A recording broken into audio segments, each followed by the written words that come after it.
26 வந்து அவர் கண்டிப்பா வந்து அவர் தான் சிஎம். அந்த ஒரு மைண்ட் செட்ல நாங்களே ஃபிக்ஸ் ஆயிட்டோம். அவர் தவிர யாருமே எங்களால சிஎம் ஏத்துக்க முடியாதுங்கிற ஒரு மைண்ட் செட்டுக்கு வந்துட்டோம். இப்போ எங்களுக்கே இப்போ மூவிஸ் எல்லாம் தாண்டி அடுத்து மாநாடு எப்போ சொல்லுவாரு, எப்போ அவர் வந்து பேச போறாரு, அந்த ஒரு எக்ஸைட்மெண்ட் அதிகமாயிருச்சு. விஜய் அவர்கள் வந்து இந்த பாலிடிக்ஸ்குள்ள என்டர் ஆயிட்டா இந்த ஃபேன் சண்டைகள்லாம் ஓஞ்சிரும் நீங்க நினைக்கிறீங்க? ஃபேன் சண்டை ஓஞ்சி கட்சி சண்டை வந்துருமா எனக்கு தோணுது. ஓகே, எந்த கட்சி கூட்டணியும் எங்களுக்கு தேவையில்லை, இல்லை யாரோட சப்போர்ட்டும் தேவையில்லை. அவர் வந்து மைக்க பிடிச்சாலே போதும், மக்கள் ஓட்டு அவருக்கு ஈஸியாக விழுந்துரும். நம்ம இனிமே வெயிட் பண்ண வேண்டியது அவரோட மாநாட்டுக்கு, அவர் அடுத்தடுத்து என்னென்ன அவரோட கொள்கைகள் என்னென்ன சொல்ல போறாரு அப்படிங்கிறதுக்கு நம்மளோட மைண்டை ஃபிக்ஸ் பண்ணிட்டேன். ஆக்சுவலாக அதான் அந்த ஒரு நாளுக்கு தான் நாங்கள் வெயிட் பண்ணோம். அவர் எப்போ வந்து மைக்க பிடிச்சி பேசுவாரு, கூடிய சீக்கிரம் அதுவும் நடக்க போகுது.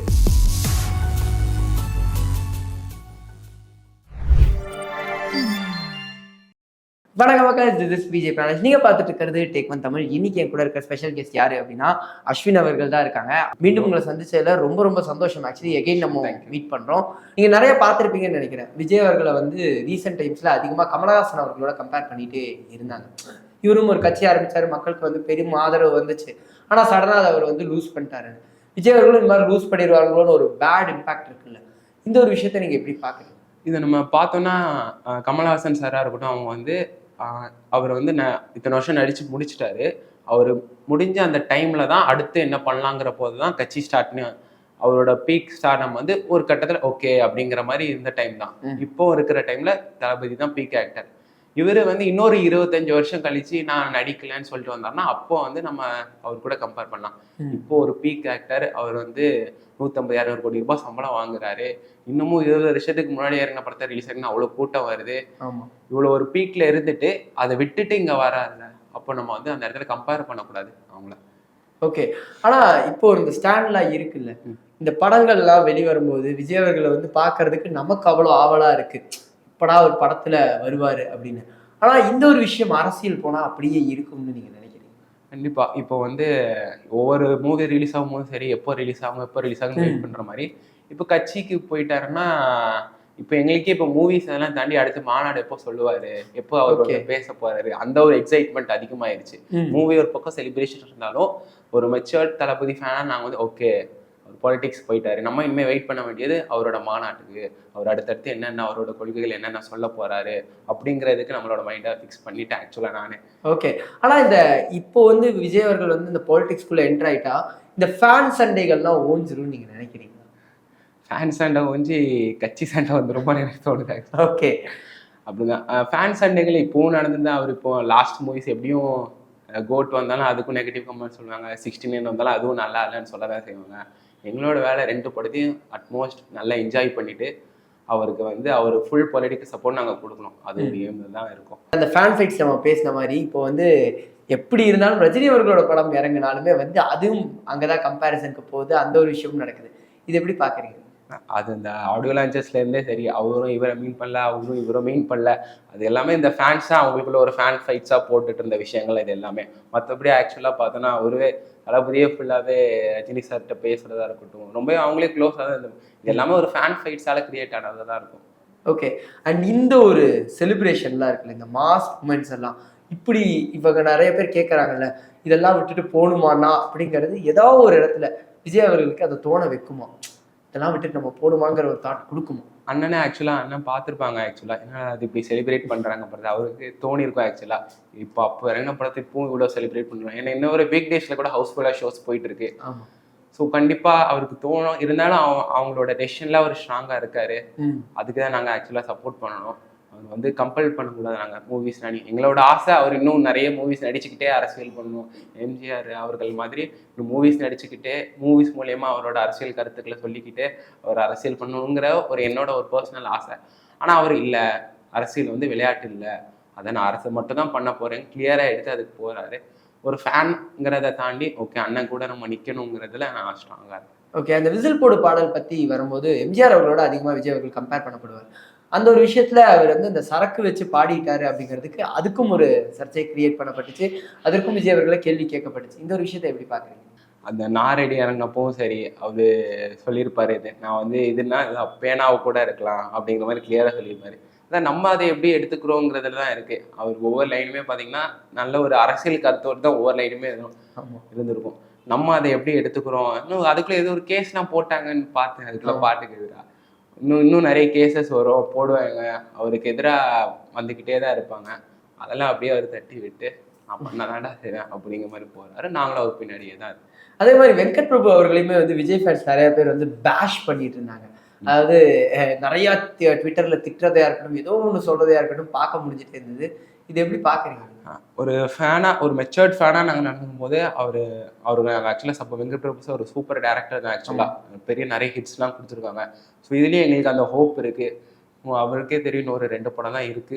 ஸோ எவ்வளோத்துக்கு எவ்வளோ எங்களை என்ஜாய் பண்ண வைக்க முடியுங்கிறத அவருக்கு ஆக்சுவலாக தெரிஞ்சிருக்கும். அதை ஃபுல்ஃபில் சாட்டிஸ்ஃபை கண்டிப்பாக அவர் பண்ணுவார். இதில் வந்து அவர் யாருக்குமே சப்போர்ட் தெரிவிக்கலைனாலுமே ஜஸ்ட் கரெக்டான டைம்ல அந்த விசில் போடு சாங் வந்திருந்த போது அந்த மைக்கை வச்சு பலரும் ஒரு கதை வந்து கிரியேட் ஆச்சு. சீமான் அவர்களுக்கு விஜய் அவர்கள் சப்போர்ட் பண்ணிட்டாருன்னு. ஆனால் அதற்கான எதிர்ப்புமே எங்கேயுமே தெரிவிக்கல. இப்போ இன்டேரக்டா விஜய் அவர்கள் சீமான் அவர்களை சப்போர்ட் பண்ணாரா, இல்லை அவருக்கு அந்த அபிப்பிராயம் இருக்கா? இல்லை ஆக்சுவலாக வந்து சாங் இப்போ இதெல்லாம் நான் பார்த்தேன். ஆக்சுவலாக சாங் வந்து பார்த்தீங்கன்னா இப்போ ஒரு 7 to 8 months முன்னாடியே எடுத்து வச்சுட்டாங்க. ஓகே, இப்போ வந்து அந்த டைம்ல ஆல்ரெடி ஃபிக்ஸ் பண்ணி வச்சிருந்தேன், அந்த டைம்ல ரிலீஸ் பண்ணலாம் அப்படின்னு. இப்போ அது டேரக்டா சொன்னா டேரக்டாவே அது வந்து சொல்லியிருக்கலாம். மோஸ்டா இப்போ பார்த்தீங்கன்னா எல்லா இடத்துலையுமே இது நான் சும்மா ஒரு எக்ஸாம்பிள் சொல்றேன். தளபதிங்கிற ஒரு பேர் சொன்னாலே அந்த இடத்துல அவங்களுக்கு வந்து அவங்க மேல ஒரு கான்சென்ட்ரேஷன் வந்துடும். அந்த மாதிரி கூட இருக்கலாம். இப்போ வந்து அவர் பர்சனலாக அந்த அறிக்கையிலே அவர் சொன்னதே, நாங்கள் இந்த கட்சியில் எதுலையுமே இந்த வாட்டி எலெக்ஷனை எதுவுமே நாங்கள் எந்த கட்சிக்கும் ஆதரவு தெரிவிக்கணும்னு சொல்லிட்டாரு. ஸோ இதை அவங்களா கிரியேட் பண்ணுறதா இருக்கட்டும், சொல்கிறீங்களா சொல்லுங்கள், நான் எங்களோட இலக்கு வந்து 26 மட்டும்தான், இங்கே சொல்கிறீங்களா சொல்லிக்குவாங்க. அவரை பொறுத்த வரைக்கும் நான் யாருக்கும் சப்போர்ட் பண்ணல அப்படிங்கிறத கிளியராக அவர் சொல்லிட்டார் அறிக்கையிலே. ஆனா சீமான் அவர்கள் தொடர்ந்து பல பேட்டிகள்லையுமே சொல்லியிருந்தாரு, நான் வந்து அவர் நிறைய இடத்துல கைட் பண்ணியிருக்கேன், என்னாலதான் வந்து அவர் இந்த அரசியலுக்கு வந்தாருங்கிற மாதிரி விஷயங்கள் எல்லாமும் சொல்லியிருக்காரு. நீங்க வந்து அந்த கட்சி பணியில தொடர்ந்து கூட இருக்கிறனால கேட்கிறேன், இந்த விஷயங்கள் எல்லாமே உண்மைதான்? அது உண்மையா என்னங்கிறத விட இது எல்லாமே வந்து தளபதியோட ஒருத்தரோட ஆசை, அவரோட டெசிஷன். இது வந்து ப்ரீ பிளான்டா தான். ஆக்சுவலா அவர் வந்து இது வரணும் நம்ம அப்படிங்கிற ஒரு மைண்ட் செட் தான். ஆக்சுவலா அதுக்கான பேஸாக தான் வந்து நிறைய ஒர்க்ஸ் பண்ணிட்டு இருந்தாங்க. மக்கள் இயக்கம் இருந்துச்சு, அதுக்கான பீப்புளுக்கு நிறைய சப்போர்ட், வெல்ஃபேர் ஆக்டிவிட்டிஸ் அதெல்லாம் அதுலேருந்து தான் பண்ணிட்டு இருந்தாங்க. ஸோ ஒரு 5 to 10 years கிட்டவே மக்கள் இயக்கம் வந்து அவ்வளோ நல்ல வெல்ஃபேர் ஆக்டிவிட்டிஸ் நிறைய பண்ணிட்டு வந்துட்டு இருந்தாங்க. ஓகே, இப்போ இந்த டைம்ல அந்த மக்கள் இயக்கம் வந்து கட்சியா தேவைப்படுது தமிழ்நாட்டுக்கு அப்படிங்கிற டைம்னாலதான் இப்போ கட்சியா மாறுது. ஓகே. ஆனா கட்சியா மாறினதுக்கு அப்புறமா எதனால வந்து இந்த ஒரு 2024 வந்து மேபி உங்களுக்கு ஒரு ஐடியா இருக்கும், எதனால எந்த ஒரு யாருக்கும் சப்போர்ட் தெரிவிக்காததுக்கு ரீசன் என்ன? ஆக்சுவலாக இப்போ ஒரு 2 months முன்னாடி தான் ஸ்டார்ட் பண்ணாங்க. அடுத்த 2 monthsல எலெக்ஷன் வருது. அவர் நினைச்சிருந்து யாருக்கு சப்போர்ட் பண்ணிக்கலாம், அந்த அவர் சப்போர்ட் பண்ண கட்சி கூட நிறைய ஓட் கலெக்ட் பண்ணிருக்கலாம். ஆனா அவர் ஓகே நம்மளோட எய்ம் 26 மட்டும்தான் அப்படி இப்படின்லாம் போவாங்க. ஒரே எய்ம் வச்சுட்டு அதுல கரெக்டா போயிட்டு இருக்காரு அவர். அது ஆக்சுவலாக பாராட்டா தான் செய்யணும். ஓகே, இப்போ நீங்க உள்ளுக்குள்ள நிறைய விஷயங்கள் கேட்டு தெரிஞ்சிருப்பீங்க. மேபி இப்போ இந்த ஒரு ஸ்டேஜ்ல இருக்கும்போது இவங்களோட நம்ம இணைஞ்சு பணியாற்றினா வந்து நல்லா இருக்கும் அப்படிங்கிற ஒரு தாட் எல்லாம் இருக்கும்ல.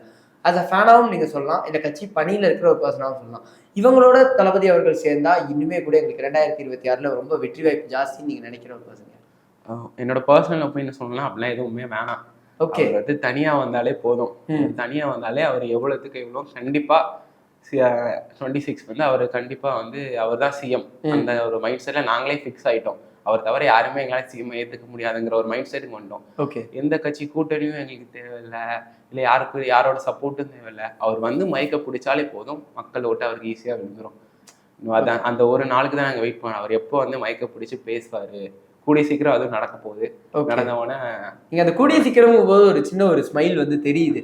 ஸோ அதற்கான பிளானிங் எல்லாம் இப்போ ஆல்ரெடி நடந்துருச்சா? மேபி எங்கே இருக்கிறதுக்கான வாய்ப்புகள் இருக்கும் முதல் மாநாடுங்க? இப்போ நானும் நிறைய பார்த்து நிறைய பஸ்லாம் வந்துருச்சு, மதுரை வாய்ப்பு இருக்குன்னு சொல்றாங்க. ஸோ மோஸ்ட்லி சவுத் சைடு இருக்கிறதுக்கு அதிக வாய்ப்புகள் இருக்குதுன்னு நினைக்கிறேன். சவுத் சைடு நடக்க வாய்ப்புகள் அதிகமாக, சவுத் சைடு இருக்கிறதுக்கான வாய்ப்புகள் அதிகம் இருக்கு. ஆனால் இப்போ விஜய் அவர்கள் இதனால நம்ம ஆரம்பத்தில் இதை ஒரு தடவை ஆல்ரெடி பேசியிருந்தோம், இந்த ஒரு ஸ்ட்ராங்கான காரணத்துக்காக தான் விஜய் அவர்கள் என்ட்ரி ஆகிறாருன்னு ஒரு விஷயம் இருக்குல்ல, அவர் எதற்கு எதிராக ஸ்ட்ராங்கா ஆக்சுவலி என்ட்ரி ஆகிறாரு நீங்க நினைக்கிறீங்க? அதான் அவரோட அறிக்கையிலேயே கிளியரா நீங்க பார்த்தீங்கன்னா சொல்லியிருப்பாரு, ஒரு சைடு பார்த்தீங்கன்னா இது சார்ந்த அரசியல் நடக்குது, இன்னொரு சைடு பார்த்தீங்கன்னா கரப்ஷன் சார்ந்த அரசியல் நடக்குது அப்படிங்கிற மாதிரி கிளியரா சொல்லிட்டு, இதனாலதான் நான் வரேன் அப்படிங்கிற மாதிரி அவர் அதுலேயே நமக்கு தெரியுது. ஒரு சைடு பார்த்தீங்கன்னா எந்த சார்ந்த அரசியல் நடக்குது, இன்னொரு சைடு கரப்ஷன் நடக்குது, ஊழல் நடக்குதுங்கிற மாதிரி அவர் அறிக்கையிலே கிளியரா சொல்லிட்டாரு. இப்போ இதெல்லாம் மாத்தட்டும், இதெல்லாம் இப்படி இருக்கக்கூடாதுன்ற ஒரு மைண்ட் செட்னால தான் அவர் 26ல வராரு. ஓகே, ஸோ அந்த ஒரு காரணத்துக்காக தான் அவர் வராரு. ஆனா பல கருத்துக்களும் அது மேல வைக்கப்படுது. இதை தாண்டி பார்க்கும்போது மக்கள் கிட்டயா இருக்கட்டும், இல்ல பல செலிபிரிட்டிஸ் கிட்டயா இருக்கட்டும், அதுக்கான பாசிட்டிவ் ரெஸ்பான்ஸுமே வருது. ஜெயலலிதா கட்சி ஆரம்பிச்சா வரட்டுமே, இப்போ சமுத்திரக்கனி அவர்கள்லாம் இம்பாக்டா அவரே சொல்றாரு, வரட்டுமே 200 கோடி சம்பளம் வாங்கினவர் வராருன்னா ஏத்துக்க வேண்டியதாக. இந்த அளவு ஒரு பாசிட்டிவ் ஹியூஜ் இம்பாக்ட் இருக்குல்ல, அதை நீங்க எப்படி பாக்குறீங்க? ஏன்னா எல்லாருக்குமே அந்த ஒரு தாட் இருக்குல்ல, என்ன இவர் நினைச்சா இன்னொரு 200 கோடி கலெக்ட் பண்ணிட்டு அசால்ட்டா இன்னொரு இருக்கலாமே, ஏன் அதை விட்டுட்டு வராருன்னு நினைக்கிறப்போ அவரோட ஐடியா எவ்வளவு கிளியரா வச்சிருக்காரு. டிஎன் மேல, தமிழ்நாட்டு மேல அவருக்கு இருக்கிற ஒரு ஐடியா, ஓகே நம்ம இதை மாத்தணும், இதை நோக்கி தான் நம்ம போகணும். அவருடைய சினிமா, அவரோட கெரியர் எல்லாமே, அவரோட கனவு எல்லாமே சினிமா மட்டும்தான், சினிமாக்குள்ள என்டர் ஆகணும், அது மட்டும்தான் அவரோட நோக்கமா இருந்துச்சு. இப்போ அவரோட டெசிஷன் எடுத்து எனக்கு அது வேணாம், நான் இதை தான் பார்க்கணுங்கிற ஒரு டெசிஷன் அவ்வளோ கிளியரா எடுத்துட்டு வராருன்னா, அவரோட ஐடியா எவ்வளோ கிளியரா இருக்கு. அப்போ அவர் வந்து கண்டிப்பா அவர் வந்தா ஒரு பெரிய சேஞ்ச் கிரியேட் ஆகும். அதனாலதான் அவ்வளோ ஒரு பாசிட்டிவ் தாட்ஸ் கூட வருது எல்லார்கிட்ட இருந்தோம். ஓகே, அண்ட் புசியானந்த் அவர்கள் எந்த அளவு வந்து விஜய் அவர்களுக்கு ரொம்ப சப்போர்ட்டிவா இருக்காருன்னு நீங்க நினைக்கிறீங்க? பிகாஸ் அவர் வந்து கூடவே மேக்ஸிமம் அவர் கூட டிராவல் பண்றாரு, எந்த அளவு சப்போர்ட்டிவா இருக்காரு? ஆக்சுவலா அண்ணனை பத்தி சொல்லணும்னா, அண்ணன் வந்து ரொம்பவே சப்போர்ட்டா, நம்ம சின்னதா தளபதி எங்க வெளியே வந்தாலும் சரி, அண்ணன் தளபதி விஜய் அண்ணன் எங்கேயும் வெளியே வந்தாலும் சரி, அவர் அதை பார்த்துக்கிட்டதா இருக்கட்டும். ஏதாவது செல்ஃபி மூமெண்ட்லயே நம்ம நிறையவே டிஸ்கஸ் பண்ணியிருந்தோம். அவர் ஃபுல் ரெஸ்பான்சிபிலிட்டியை தனக்குள்ளே எடுத்து இவ்வளோ பெரிய ஒரு பொசிஷனில் இருக்க அவரை வந்து அந்த ரெஸ்பான்சிபிலிட்டி அவருக்குள்ளே எடுத்து ரொம்பவே அவர் ஆக்சுவலாக பாராட்ட தான் செய்யணும். அந்த இதெல்லாம் தாண்டி நம்ம தளபதி, நம்ம விஜய் அண்ணன் அப்படிங்கிற ஒரு இது அவர் மனசுக்குள்ளே எப்பவுமே இருந்துகிட்டே இருக்கும். அவர் அதை வேலையெல்லாம் பார்க்க மாட்டார். நம்ம அண்ணன் சேஃபாக போகணும், நம்ம தளபதி விஜய் அந்த இடத்துல சேஃபாக இருக்கணும், என்ன பண்ணணுங்கிற ஒரு மைண்ட் செட்டில் தான் அவர் எப்பவுமே ஒர்க் பண்ணுவார். அது நானே கிட்டக்க இருக்க நிறைய வாட்டி பார்த்துருக்கேன் ஆக்சுவலாக. கரெக்ட். ஓகே, நான் கடைசி கேள்வியோட இதை முடிச்சுக்கிறேன். அவருடைய பாலிடிக்ஸ், அவருடைய சினிமா, இதில் இப்போ உங்களோட வியூ என்ன, எப்படி பார்க்குறீங்க இது ரெண்டுத்தையும்? சினிமா, அவரோட ஒரு ஃபேனாக தான் நான் இருந்தேன் இத்தனை நாளாக. ஆக்சுவலாக அவரோட பிறந்ததுலேருந்து இப்போ வர தளபதி ஃபேன் தான், இனிமேலும் தளபதி ஃபேன் மட்டும்தான். இன்னொரு அவரோட ஃபேனுங்கிறத தாண்டி ஓகே அவர் பொலிட்டிக்ஸ் போயிட்டாரு, நம்ம மைண்ட் செட்டை நம்ம மாற்றிக்க வேண்டிய ஒரு டைம் வந்துருச்சு. இன்னொரு 26லேருந்து நம்ம வந்து கட்சி வேலைகள், கட்சியில் மட்டும்தான் அவரோட டெசிஷனை நோக்கி நம்ம போகணும் அப்படிங்கிறதுல வந்து கிளியர் ஆகிட்டேன். சினிமாவை எவ்வளோதுக்கு எவ்வளோ என்ஜாய் பண்ணுவோம் அவ்வளோதான் என்ஜாய் பண்ணி இன்னொரு 2 படத்தோட முடிச்சிடணும். இனிமே அவரோட டெசிஷன், அவர் இனிமே தான் நிறைய எதிர்ப்புகள் ஆக்சுவலாக அவருக்குமே வரும் வரக்கூடிய நாட்களில். ஸோ அது எல்லாத்துலேயும் அவர் கூட இருந்து எவ்வளோத்துக்கு எவ்வளோ ஒரு நல்ல ஒரு அவரோட அரசியல் அவர் கூட வரோம், நாங்களும் அவர் கூட இருந்து கண்டிப்பாக அதுக்கு சப்போர்ட் பண்ணுவோம். ஓகே, இந்த ஒரு சந்திப்புக்கு ரொம்ப ரொம்ப நன்றி.